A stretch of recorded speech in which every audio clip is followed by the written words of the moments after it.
Hello fellow Sengoku Basara fans, and welcome to another video from my series called Character Ranked List. Today we have number 34, which is in my case Yukimura Sanada. And yeah, I can already see all the dislikes and, angry comments like, Yukimura Sanada, number 34, are you freaking kidding me? Sorry guys, but everything will be explained, and just to let you know, it's okay to have your own opinion, okay? So yeah, let's dive right in.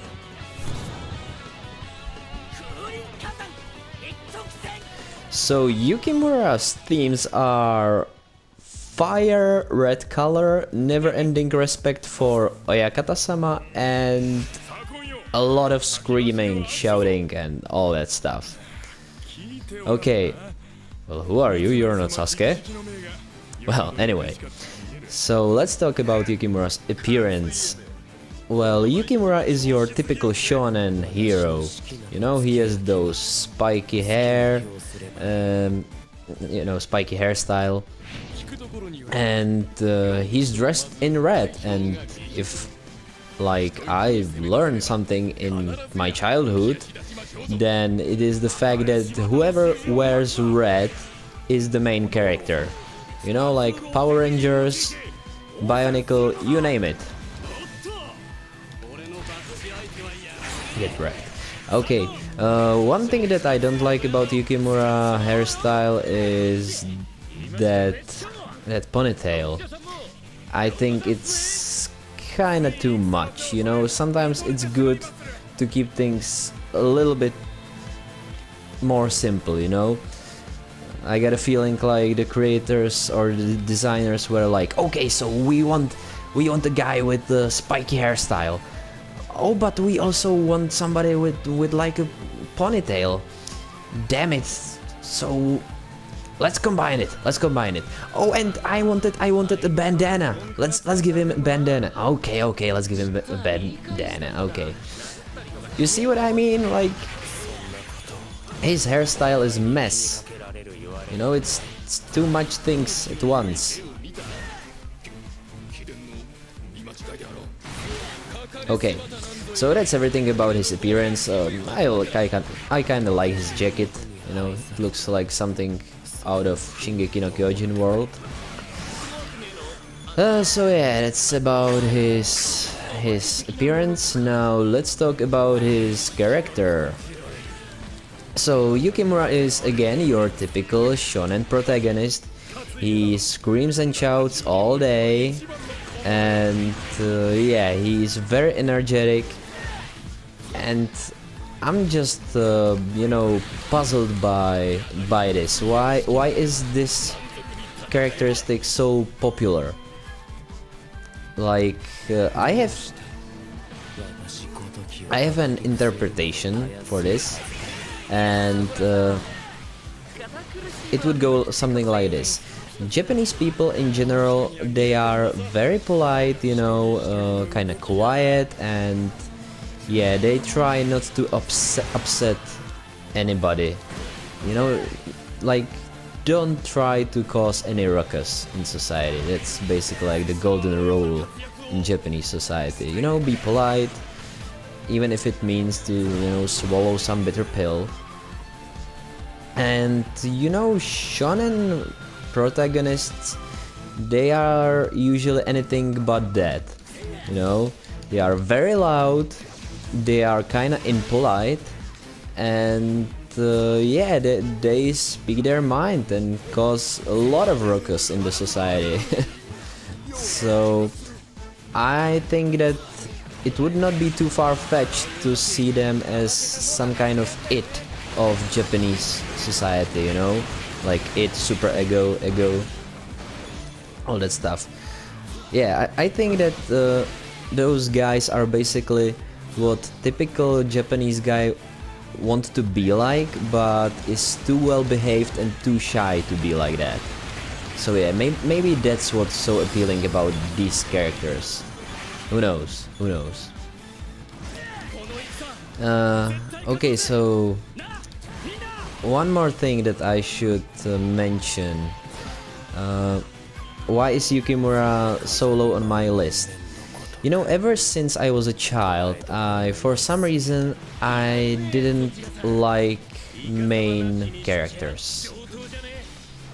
I don't know, call it an OCD, call it some mental disease, but I don't dig them at all. Yeah, like I was always more into like side characters, and I personally think that Yukimura would be much higher on my list if he wasn't like the main hero of this series, alongside with Masamune and maybe Ieyasu. So yeah, I'm sorry Yukimura, but that's just how I am. I don't like main characters. But I definitely like his Basara attack. That's one of the coolest Basara attacks out there. Okay, now speaking of Basara attack, let's talk about gameplay. So Yukimura is not too complicated in terms of gameplay, which is again something very common among main protagonists. They are usually very easy to pick because, you know, most people play as them, so they should not be too challenging to learn. But he's also really flashy. Like his moves are really flashy or fiery. So that's definitely a good thing for me. I always liked flashy stuff. So yeah, definitely good for you there, Yukimura. And well, I think that I did not forget anything. That's basically what I had to say about him. Oh, one more one like little interesting detail about Yukimura. So he's like totally almost in love with Shingen Takeda. But the interesting thing is that in real life they actually never met. At least that's what I've read. You know, both of them lived in different time periods.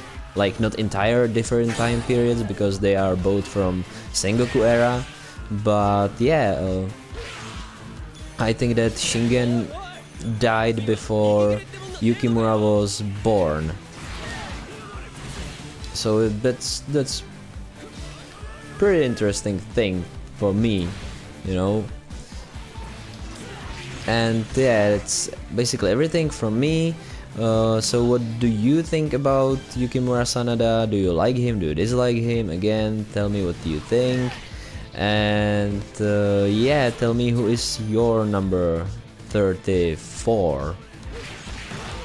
Because yeah, it's why we are here, right? To create some discussion.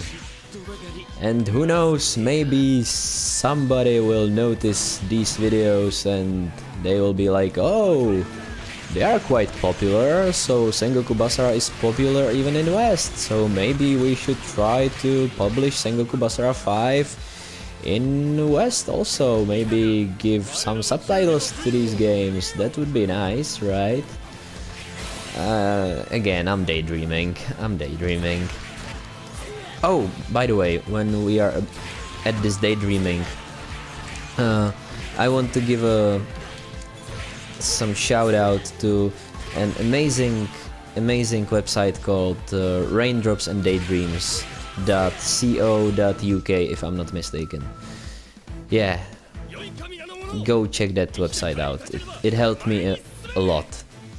Okay, so I bid you farewell. Yukimura Sanada, would you like to mention somebody who's really special to you?